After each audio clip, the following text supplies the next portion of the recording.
Kindergarten Luck by Louis Borden, illustrated by Genevieve Godbout.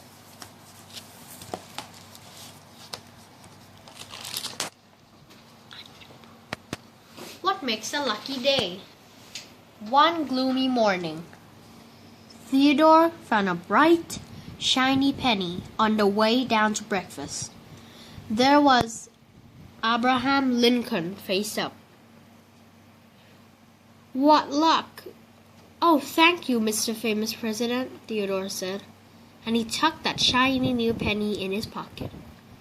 Followed Theodore through a day bursting with the simple joys and endless verve of young children, a reminder of how much luck there is in the world, and how much sometimes it's just waiting for you to find it. Kindergarten Luck. One gloomy morning, Theodore found a bright, shiny penny on the way down to breakfast. It was Abraham Lincoln face up. "What luck!" "Oh, thank you, Mr. Famous President," Theodore said, and he tucked that shiny new penny in his pocket. "You make the best pancakes," Theodore told Mama when she kissed him goodbye. The gloomy rain suddenly stopped and the September sun came out. Theodore and Louisa raced each other to the bus stop to Cherry Street. Number 90 was on time, and so were they. There was Slim, Theodore's favorite bus driver, with his morning news. "I heard a rumor that next week the zoo is bringing real penguins to school." "Hooray, hooray!" Number 19 got really noisy until Slim hushed everyone.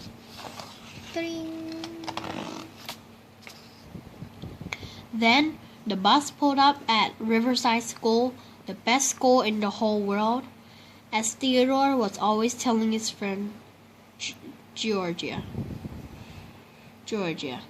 He counted the puffy white clouds floating right over the yellow line of buses. The sky was blue, such a lucky blue. Theodore and Georgia swung their backpacks and waved to other kids who were in their class. Right away, Mr. Leland called on Theodore to show the class the day of the week and the date on the big wall calendar. And later, during writing time, Mr. Leland read Theodore's poem out loud. "Lucky little clouds high in the sky, floating by, floating by." At recess, Theodore swatted the tetherball again and again and again and again and again, without missing once. His friends all cheered for him while Georgia ran off to tell Mr. Leland. Then the end of recess whistle blew, and everyone lined up to go inside. Theodore was chosen to be the line leader. And all the time he was carrying that penny, that shiny lucky penny in his pocket, he took a quick peek at Abraham Lincoln and whispered, "Thank you, Mr. Famous President." After science, the class walked up the hall to the media center. Mr. Leland said to be as quiet as kindergarten mice, and Theodore got to type his own words on a brand new computer and check out a giant book about penguins. Then Mr. Leland picked Vijay and Abigail and Erdo and Leah and Theodore to help Miss Walker, the art teacher, hang the kindergarten Matisse pictures in the school lobby. Maltese. Miss Agresta, the principal, strolled out to the office and said the paintings were so jazzy that she was going to show them off at the Riverside Family Night the next week. Then Mrs. Cooper, the school secretary, announced on the loudspeaker that students in grade 3 were to meet in the gym to practice a special welcome song for the family night. On the way back to his kindergarten room, Theodore walked as slowly as a turtle so he could wave to Louisa because she was a third grader. That's why Theodore knew the words to this special song too and could hum along. Later in math, Mr. Leland showed the class how to add numbers. Theodore reached in his left pocket to check on. Oh my gosh, and he gulped a big gulp. Where was his? Then Theodore remembered he put the penny in his right pocket. When Mr. Leland asked the class how many puppies were in a litter of 1 puppy plus 6 puppies, Theodore raised his hand and said 7.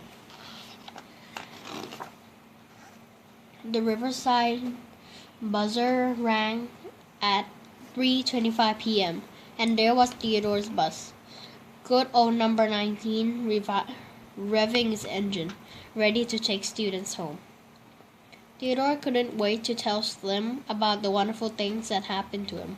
He sat in the row behind Slim's driver's seat, and he showed Slim the penguin book. And they talked about the luck in the world and how sometimes it's just waiting for you to find it. Ding! When number 19 rumbled up Sherry Street and Slim put on the brakes, Theodore took out his Lincoln penny out of his right pocket, and held it for a minute thinking. Then, as a kindergarten mouse, Theodore slid his penny face up on the floor next to Slim's seat. Louisa and Theodore got off at the corner and waved goodbye.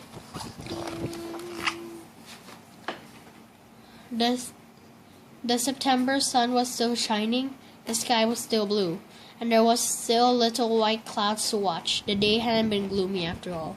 Theodore had found his own luck in a shiny penny, enough to give to a friend. And enough for tomorrow too. Ding! The end.